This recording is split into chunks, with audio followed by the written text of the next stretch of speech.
Assalamualaikum warahmatullahi wabarakatuh. Ah, Sumain niyo po ang kapayapaan at pagpapala ng dakilang ang ating dakilang lumikha. Magbibigay lang po ako ng reaction ah, doon sa mga nangyayari ngayon, ano, patungkol dito sa giyera sa Middle East o sa Palestine, no? Ah, Marami kasi hindi nakakaalam, ah, especially yung mga non-Muslim, kung ano yung kasaysayan ng Palestine. Para po sa kaalaman ng lahat, yung Palestine na yan, yan po yung tinatawag na Kanaan. Kanaan sa Bible po yan. Yun yung Kanaan. So, marami pong nanirahan na mga propeta sa lugar na yan. Ano po? Libong propeta po ang nanirahan dyan. Kabilang na dyan, sila propeta Abraham, sila Moses, sila Dulkifli, at marami pang iba. Si Jesus, no? Si Isa, no? At silang lahat ay tumira sa lugar na yan, sa lugar ng Palestine o tinatawag na Kanaan sa Bible, no? Yung iba kasi basta lang sila salita lang ng salita, no? Pinagbibintangan na nakakatawa kasi ang ano sa kanila tingin ay terorista kapag ikaw ay lumaban, kumbaga nag-resist ka against dun sa mga tao na nasa paligid na kumokontrol sa inyo. Ang tawag doon ay terorista ka. Terorista ang tawag sa iyo dahil lumalaban ka doon sa kumokontrol sa inyo, kagaya nitong Zionist nito. Ano po, yan ang ano.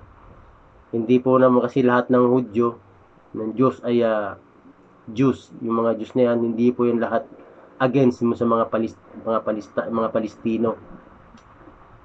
No, kung nakikita niyo mga video, meron nga makikita ka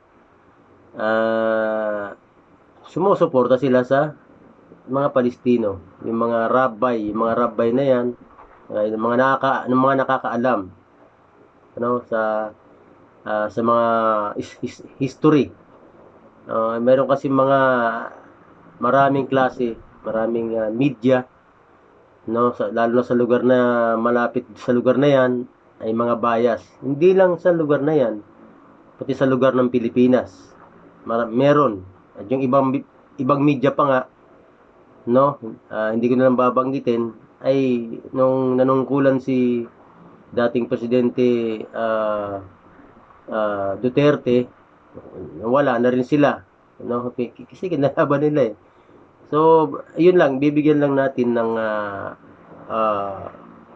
tawag dito, ng kaunting kaalaman yung mga kababayan natin, mga Pilipino rin, na uh, hindi maganda yung sinasabi nila dun sa mga tao dun sa Palestine, no? Minsan mga kakilala ko pa nga, mga kaklase ko.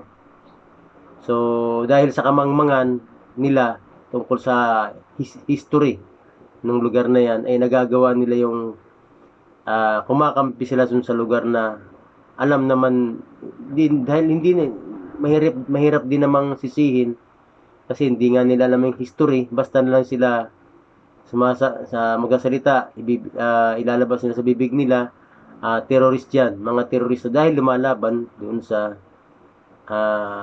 nagre-resist ka doon sa against doon sa mga tao na o na nanunungkulan doon sa lugar na yon, no? Nagre-resist ka doon sa pamamalakad nila, pinuputulan kayo ng supply ng kuryente, puputulan kayo ng supply ng tubig. Lahat. ginagawa nila. Then, kapag kayo ay nag-resist, o kayo ay lumaban, then terorista kayo. Yun ang nangyayari doon sa lugar na yan po. So, sana pa maging mulat po ang ating mga isip at pag-aralan po natin, no?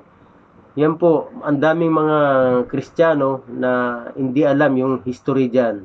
Magbasa po kayo, basahin nyo yung Biblia, yung Biblia nyo, basahin nyo po ng maigi, pag-aralan nyo po, no? Kasi yung lugar na yan ay napaka mabiyayang lugar yan. Mabiyayang lugar po yung lugar ng Palestine na yan, no? Sa panahon diyan binigay ng ating tagapaglikha ay yung biyaya diyan ibinuo sa lugar na yan ng Palestine. Ano po? At yung lugar po na yan ay meron diyan na dalawang propeta na naglakbay. Dalawang paglalakbay po ang ginawa, no? Si Propeta Isa o si Jesus, no? Naglakbay sa lugar na yan. At ang huling propeta na si Muhammad ay ganun din. Diyan siya yung tinatawag na paglalakbay niya, yung Ezra na tinatawag, kung hindi ako nagkakamali, yun po, yung Mi'raj, yung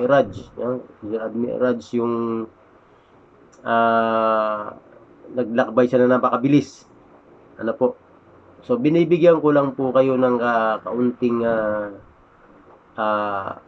tawag dito, kaunting kaalaman doon sa lugar na yan. At lalo na yung ating mga kababayan, mga Pilipino.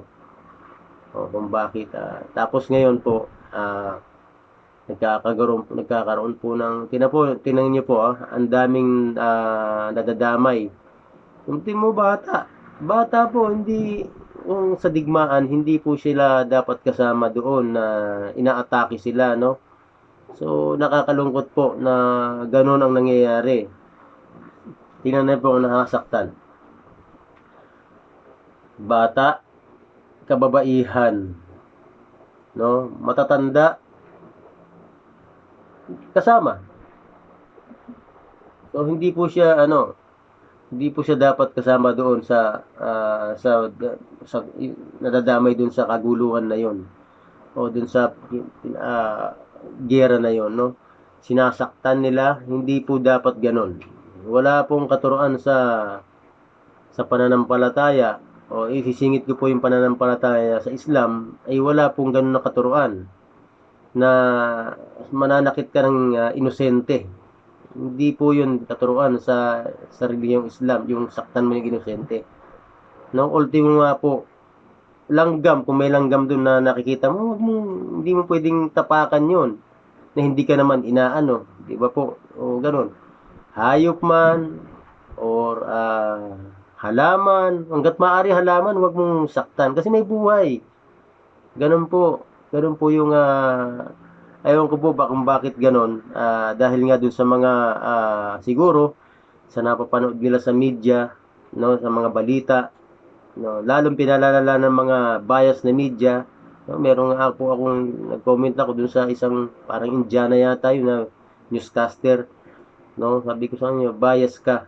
Sinasabi ko sa kanya ganon. Hindi naman siya nag-reply. Hindi siya nag-reply dun sa sinabi ko na yon. Siguro alam niya sa sarili niya na ganon yung yung ano niya, yung ginagawa niya, no? So sana po muli pag-aralan po natin yung or kahit kung bakit ipag-aralan natin kung bakit ba merong ganon, no? So yun po ay binibigyan ko lang kayo ng kaunting kaalaman tungkol sa lugar ng Palestine, no? Si Jesus po ay mahal ng mga Muslim yan, no? Tingnan niyo po yung mga ibang Jews doon, di ba? Sa mga video na makikita nyo, meron pa nga dyan parang nagpo-prosesyon ng mga Kristiyano, dumaan sila, nagkasalubong, di ba? Dumura sila. So ganun nila disrespect, ganun sila ka-disrespect kay Isa or kay Jesus, no? Kinikilala natin siya na Jesus ng mga Kristiyano. So tapos doon sasabihin ng iba, support for Israel or tawag dito, pray for Israel. Bakit? So napaka, 'di ba? Unfair 'yun. Oo, sa Pilipinas nga, 'di ba? Oo, ay i-ano natin sa Pilipinas, sa mga nakaraang mga panahon. Kapag merong tawag dito, kapag merong lumaban sa gobyerno, no? Oh, ang tawag sa iyo, gaya ng mga Abu Sayyaf, terorista. Terorist ang tawag kasi lumaban ka. So ganun, parang ganun lang din po 'yon.